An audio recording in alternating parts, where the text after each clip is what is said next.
What's going on? This is To Be Continued With. And obviously, we're at the home stretch for Marvel and Disney Plus' series, Moon Knight. With that being said, sit back, relax, cue up that intro, because here we go.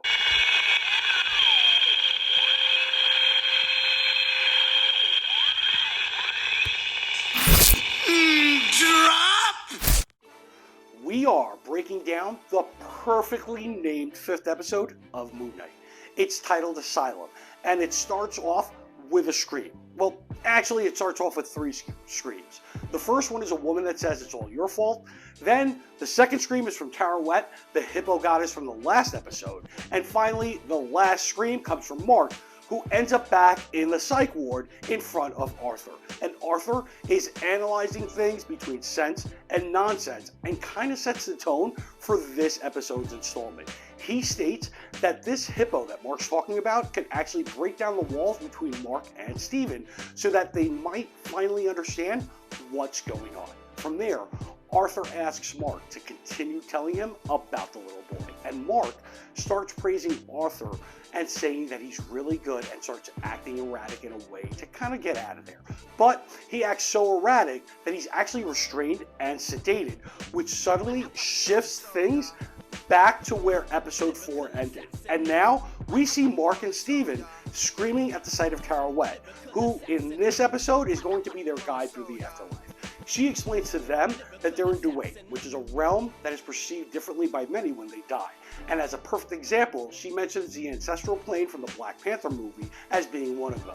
But Steven asks, why are we in a psych ward? And Mark answers him by saying it's because we're insane.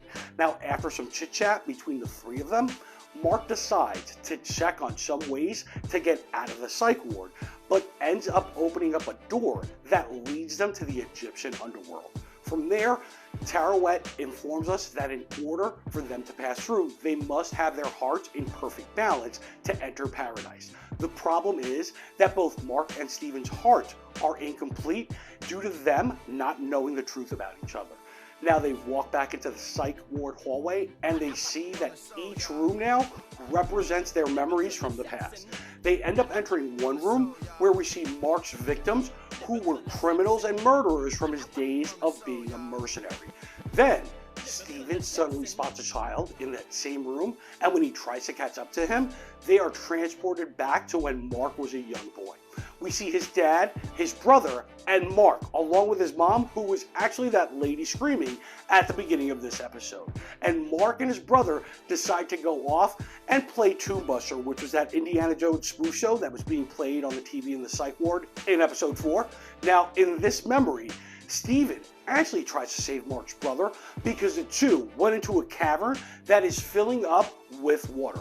It's here that we find out that Mark's brother died on that day and that his mother blames him for his death and she never forgave him for it. In another memory that gets a little bit deeper, Steven sees that Mark's mother basically blames him for his brother's death and that she was affected by it, that she takes things to the extreme. I mean, Mother of the Year, she is not going to win. She becomes abusive towards Mark and chooses to have nothing to do with him from that point on in his life.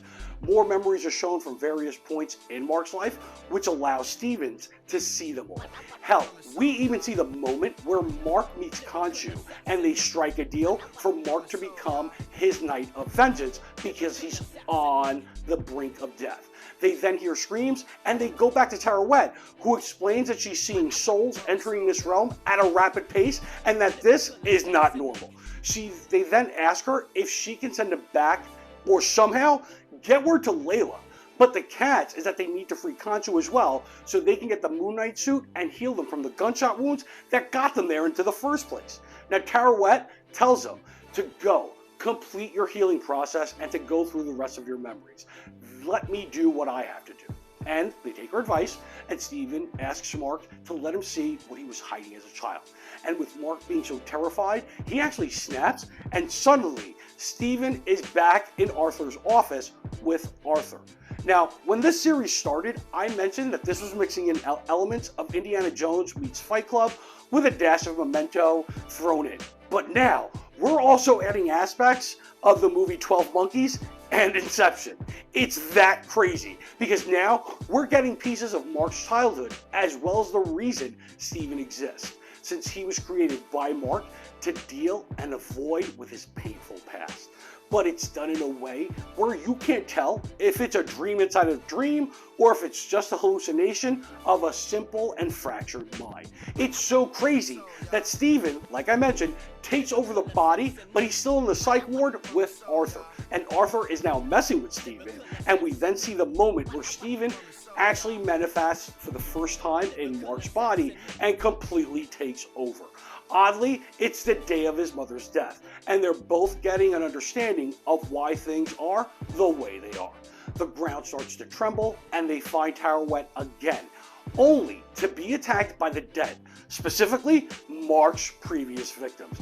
Now, even though they focus on Mark, Steven ends up making the save and paying the price for it. You see, Taweret, who was their guide, brought them on this journey to the afterlife via a boat that travels over the desert dunes of Egypt like it's water.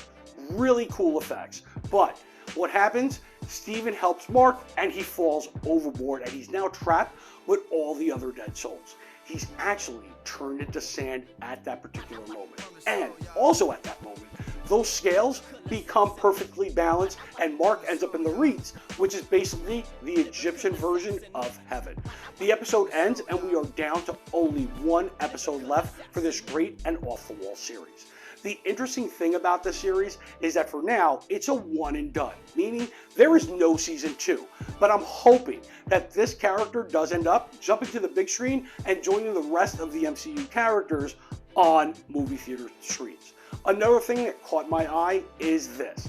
You all know that I've mentioned our main character having a third personality, and that his name is Jake Lockley. And even though this might be a stretch, I want you to go rewatch the beginning of this episode because I believe that Jake might be the one that is actually interacting with Arthur. Now, it's a wild idea, but I'm just speculating. Also, the way this show is presented is completely different from the MCU formula, but very welcome due to the way things have progressed. Now, there is only one episode left, and believe it or not, it's actually going to be one of the least amount of times allocated to a Disney Plus Marvel show. A lot of this episode and its references come from the Jeff Lemire run on the Moon Knight comics. So, if you're entertained now, please check out that run since it does not disappoint. As always, I want to thank Bobcat the Legend for the hot track. And if you're new, please hit subscribe, hit that bell for notifications, because obviously this isn't the end. It's simply to be continued with.